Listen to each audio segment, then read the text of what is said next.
1909년 10월 26일 9시 30분 하얼빈 역에서 이토 히로부미 가슴에 총알 3방이 박힙니다. 현장은 순식간에 아수라장이 됐고 이토 히로부미는 응급처치를 받았지만 그대로 사망.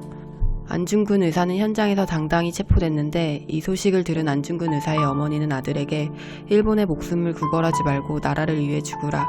마지막 편지와 함께 직접 수의까지 지어보낼 만큼 애국심이 투철했습니다. 그런데 안중근 의사의 자녀들만큼은 아이러니하게 친일파로 변절하게 되는데요. 심지어 안중근 의사의 차남이 훗날 일본 총독의 양아들이 됐다는 사실을 알고 계셨나요? 윤호와 오늘은 안중근의 아들 안준생에 대한 이야기입니다.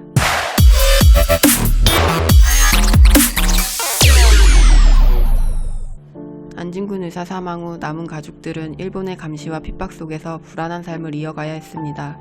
안이사 사망 2년 후 당시 7살이었던 안이사의 큰아들이 누군가가 준 과자를 먹고 숨지고 맙니다. 과자에 독이 들었던 겁니다. 불안에 떨던 가족들은 결국 고향을 떠나 떠돌이 생활을 하게 되는데 그러던 어느 날 상해 임시정부로부터 연락을 받게 됩니다.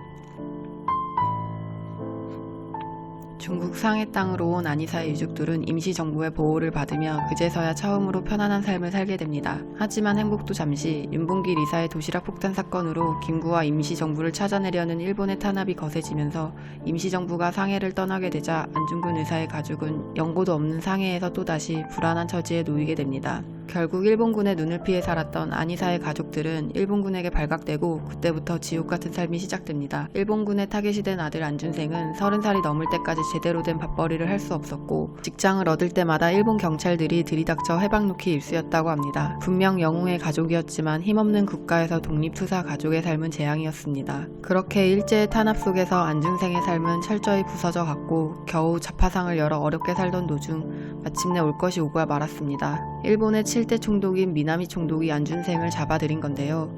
이후 변절과 사죄를 강요받게 됩니다. 사실 일본은 이미 선전용을 쓸 간악한 시나리오를 준비하고 있었습니다. 그 시나리오는 바로 이토 히로부미를 추모하는 행사를 열고 이 자리에서 이토 히로부미의 아들에게 안중근 의사의 아들이 사과를 하는 것이었습니다. 이미 멘붕이 올 정도의 피폐한 삶을 살고 있던 안준생은 결국 1939년 10월 16일 조선호텔에서 일제의 뜻대로 히로부미의 아들인 이토 분키치에게 사죄를 하게 됩니다. 그런데 이 사건 이후 안중근 의사의 아들 안중생은 본격적으로 일본의 앞잡이가 되어 변절자의 삶을 살아가게 됩니다. 일본 곳곳을 다니며 공개 사과를 서슴지 않으며 일본 언론 플레이에 적극 동참해 아버지 얼굴에 먹칠했는데요. 당시 조선 사람들 대부분은 안준생을 보고 후레자식이라며 침을 뱉을 정도였다고 합니다. 당시 독립군의 수장이던 김구 선생 역시 해방이 되면 반드시 죽여 응징해야 할 대상으로 안준생을 꼽았습니다. 하지만 안준생은 자신의 변절에 이렇게 항변했습니다.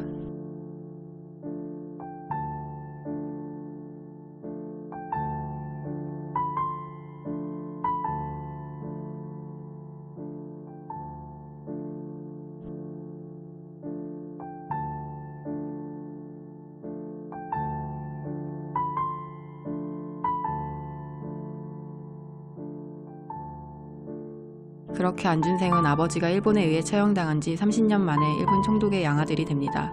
미나미 총독이 지원해준 자본금으로 약국도 차리고 유복한 삶을 산 것처럼 전해지지만 안준생의 말년은 그닥 행복하지 못했습니다.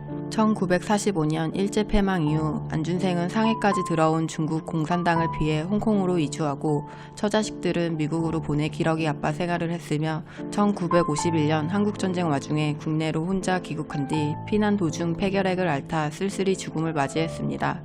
오늘은 여기까지입니다.